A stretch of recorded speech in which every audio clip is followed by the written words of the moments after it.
Hello, I am Devon Kentley, and today I will be talking about the movie Tales from the Dark Side. The movie! Oh, I just said movie. Whatever. So, I'm gonna keep my. I'm gonna say my opinion on Tales from the Dark Side, the movie. I consider Tales from the Dark Side Creepshow 3, with the exception of the comic strips and um, cartoons and whatever, but it does have a wraparound story, which I'll get into that. Um, a lot of people believe that Tales from the Dark Side was intended to be Creepshow 3, especially with Tom Savini and sang it with George Romero doing it and Stephen King. So yeah, they they came back to do the film. Um, Also, one of the stories from the movie, The Cat from Hell, which is the second story, was actually intended to be on Creepshow 2, but they couldn't do it for budget reasons, so they decided to do it on Tales from the Dark Side, Creepshow 3, I will call it. For some reason, they couldn't call it Creepshow 3, something that Warner Brothers wouldn't allow, or whatever. So, and actually, Tales from the Dark Side, the series, was actually supposed to be called Creepshow, the series. So, yeah. So, the movie comes out in 1990. If you notice, I don't have the DVD with me because I actually didn't watch it through DVD. I watched it through DirecTV on one of the movie channels, and I love the movie. I'm going to say that. So, the film opens up with this woman, played by Deborah Harris. She's coming from the store, driving through the car. I also have to say, great music. Also, the music is made by John Harrison, who also did the music for Creepshow.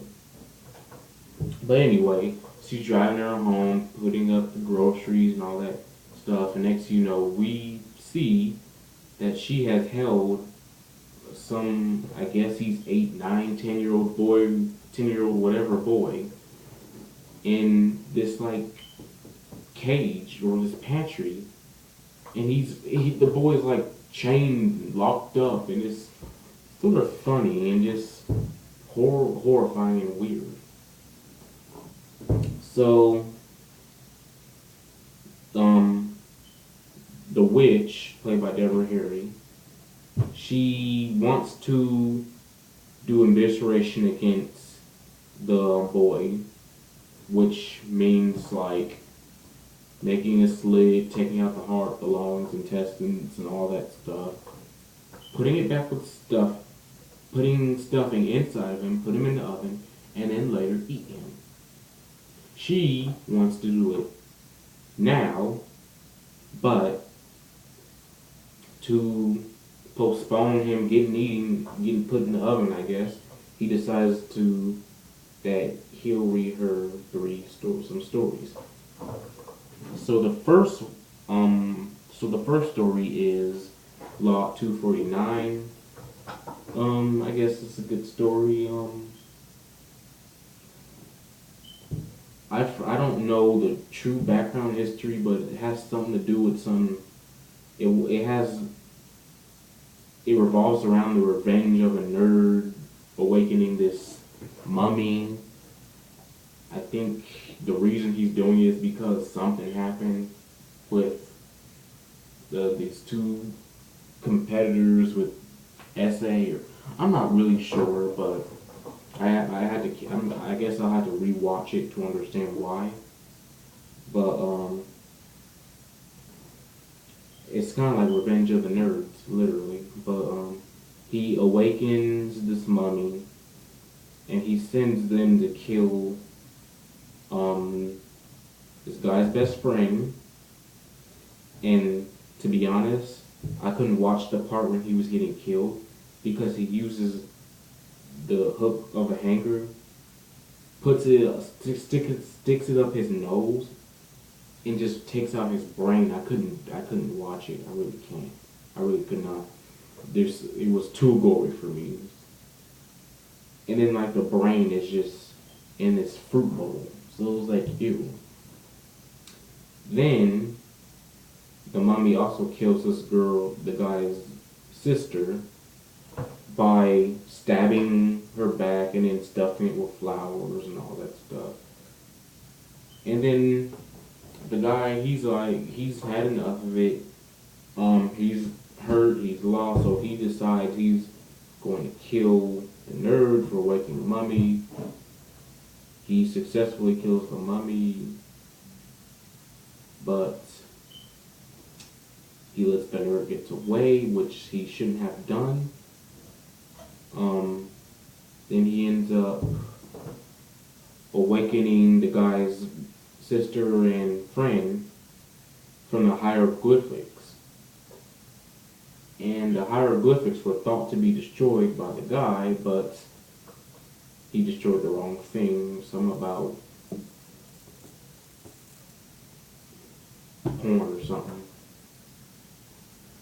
And after that, they come into his room, and I would actually like to see what was going to happen to him. So it leaves sort of a cliffhanger. You won't know if he's about to die or kill them or what. So, but most likely he was about to die. So the second story is The Cat from Hell. Well, that's a good one.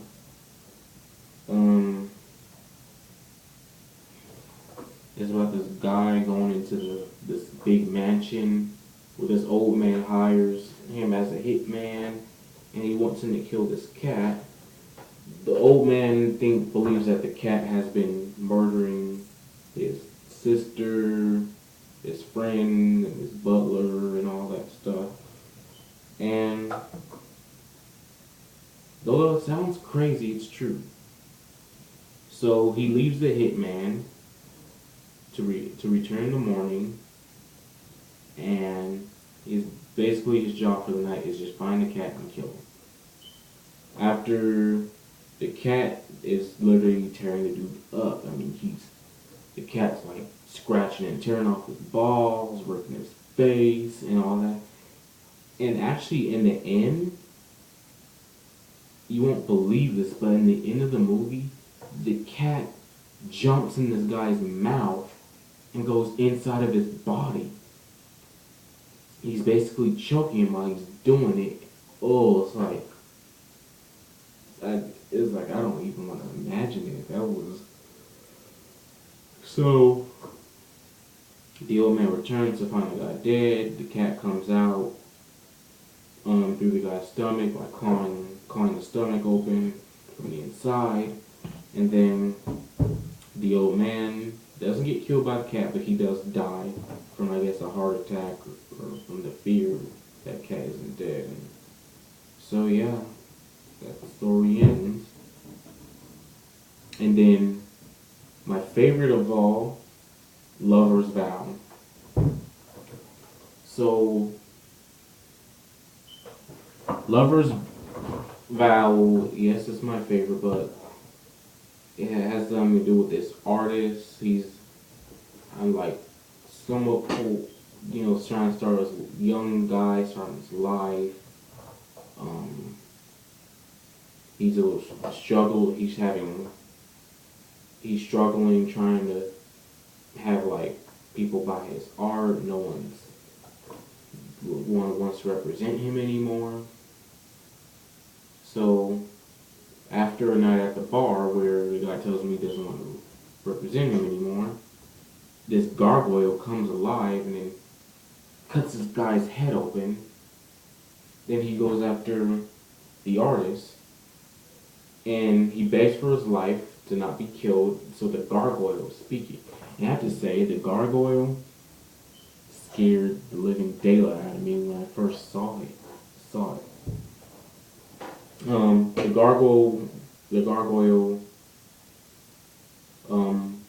made a deal with him that he will not mention his appearance to anyone, or he's like, don't tell anyone how I look, don't say what you saw or whatever, and then he goes off. But then the gargoyle sort of plays him a little bit. I'll tell you, that's something that's up to come. So then after that, he meets this girl, I guess African American girl. They fall in love, have kids.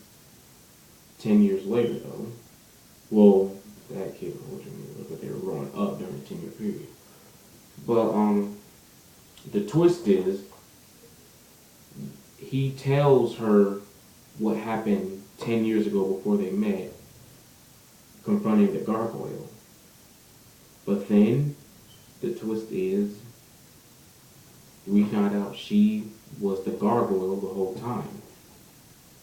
So, I guess since he broke the vow, I guess she, this time, had to revert back to her gargoyle form. And then, since they had kids and they have the gargoyle's blood in them, then they turn to gargoyles themselves. Then the gargoyle's like, oh, I love you too, but you broke your vow. And then comes and then bites his neck off, bites the skin off of his neck, and then he dies. It's actually a sad story. I mean, it really is.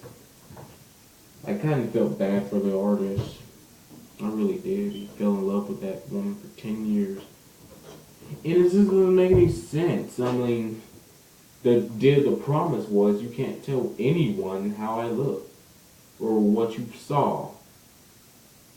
Or, I mean, the gargoyle didn't say you couldn't say it to her. What kind of stuff is that? So back to the wraparound story. By the way, the Deborah Harry, the witch, she loves the love story, by the way. And she's like, oh my, you really did save the best one for last. And then all the boys try to stall for more time so he can read her some more stories so he wouldn't get eaten that soon. But after 3 stories, she decides she's had enough, and she gets the knives and all that stuff, walks into the pantry, but Jimmy is telling a story. That's the boy's name, Jimmy. Timmy, not Jimmy, Timmy. Telling a story that's happening right now. And then the woman's like, well, this is your story. And you can stop telling it because we both know what's going to happen.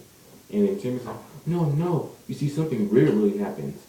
He's like, Timmy had these marbles, dropped them on the floor, and the lady she didn't see where they went. And then the woman slipped on a bunch of these knife thingies, and after that, he grabbed the keys, Timmy got free, then Timmy pushes her in the oven. Not to eat her, but I guess whatever. And then he buys some cookies, which I had to mention are $1.49. And he's all like, don't you just love happy endings? Then boom, the credits. So I have to say, Tales from the Dark Side, out of 5 stars, I will give it 4. I have to give it 4. It's a really great movie. It's hard for me. I don't know which one I like better, Creepshow 2 or Tales from the Dark Side. As you know, I'm considering Tales from the Dark Side Creepshow 3. The Creepshow 3 that came out in 2006 or 7 or whatever. That doesn't count. I consider that non-canon. It's just some stupid dorks trying to pass it off as a Creepshow film. No, it's not. Tales from the Dark Side, the movie, is the closest to what you're going to get to a real third Creepshow movie. They had some great actors, great music from John Harrison.